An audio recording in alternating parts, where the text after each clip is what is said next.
Hi friends, இன்றைக்கி வந்து என் தங்கச்சிக்கு புளி சாதம் வந்து நான் கிண்டி கொடுக்க போகிறேன். இதில் என்னென்னலாம் சேர்த்துருக்கேன்னா கடலைப்பருப்பு, தொளி எடுத்த உளுந்து, முழு உளுந்து, அப்புறம் வந்து கடுகு, வெந்தயம், வத்தல், நல்ல மிளகு, சின்ன சீரகம், இதெல்லாம் வந்து நான் வந்து சேர்த்துருக்கேன். இதை வந்து நல்லா வறுத்துட்டு நல்லா வந்து பொடி பண்ணி எடுத்துக்கலாம். வத்தல் எல்லாமே வந்து நம்ம வந்து மல்லி, ஒரு ஸ்பூன் மல்லி சேர்த்துருக்கேன். அவ்வளோதான் ஃப்ரெண்ட்ஸ். இதை வந்து நான் இனி வந்து நல்லா வறுத்து அரைச்சிட்டு வரேன். மிக்ஸி ஜாரில் நல்லா வந்து அரைச்சிட்டு பொடி பண்ணிவிட்டு உங்கள்கிட்ட காட்டுறேன்.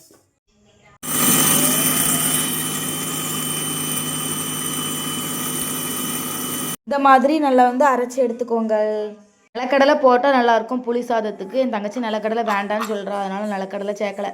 துவையல் அரைக்கிறதுக்கு தேங்காய், அப்புறம் வந்து கீழே இருந்து புளிச்சோறு தாளிக்கிறதுக்கு கருவேப்பிலை கொத்து பறிச்சிட்டு வந்தேன் ஃப்ரெண்ட்ஸ். ஒரு பாத்திரத்தை அடுப்பில் வச்சுட்டு எண்ணெய் தேவையான அளவு வந்து சேர்த்துக்கலாம்.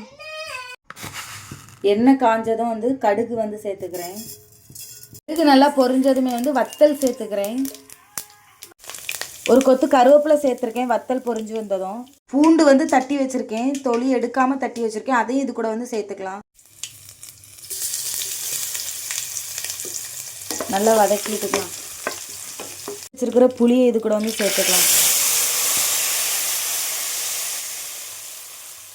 இந்த ஸ்டேஜில் தேவையான அளவு உப்பு, அப்புறம் வந்து கொஞ்சமாக மஞ்சள் பொடி,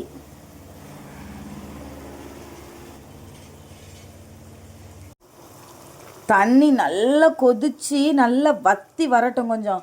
அந்த ஸ்டேஜில் வந்து நம்ம வந்து பொடி ஆட் பண்ணிக்கலாம். ஓகே ஃப்ரெண்ட்ஸ், நல்லா வந்து இந்த அளவுக்கு நல்லா வந்து கொதித்து ஓரளவுக்கு நல்லா வற்றி எண்ணெய் பிரிஞ்சு வர்ற அளவுக்கு ஆகிட்டு இந்த ஸ்டேஜில் வந்து நான் வந்து இந்த பொடியை வந்து சேர்த்துக்கிறேன். பொடியை நான் வந்து இந்த ஸ்பூனை வச்சு ஒரு 5 ஸ்பூன் வந்து சேர்த்துக்கிறேன்.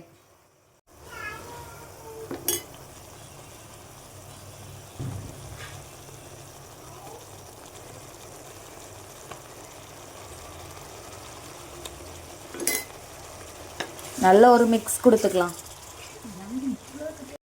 அந்த பொடி சேர்த்ததுமே எந்த அளவுக்கு நல்லா திக்காக மாறிட்டுன்னு பார்த்தீங்களா? இது வந்து நல்லா எண்ணெய் பிரிஞ்சு வர்ற அளவுக்கு நல்லா வந்து அந்த பொடி வந்து அந்த பச்சை வாசனை எல்லாம் வந்து போகட்டும். அதுக்கப்புறம் நம்ம வந்து சாதத்தை போட்டு இது கூட நம்ம கிளறி உப்பு இருக்கான்னு பார்த்துட்டு சாப்பிட்டுக்க வேண்டியதுதான். இந்த அளவுக்கு நல்லா எண்ணெய் பிரிஞ்சு வந்துட்டு இனிமேல் வந்து கேஸ் ஆஃப் பண்ணிடலாம். அந்த பேஸ்ட்டை சாதத்து கூட மிக்ஸ் பண்ணியாச்சு. கூட்டுக்கு தேங்காய் துவையல் அரைச்சாச்சு.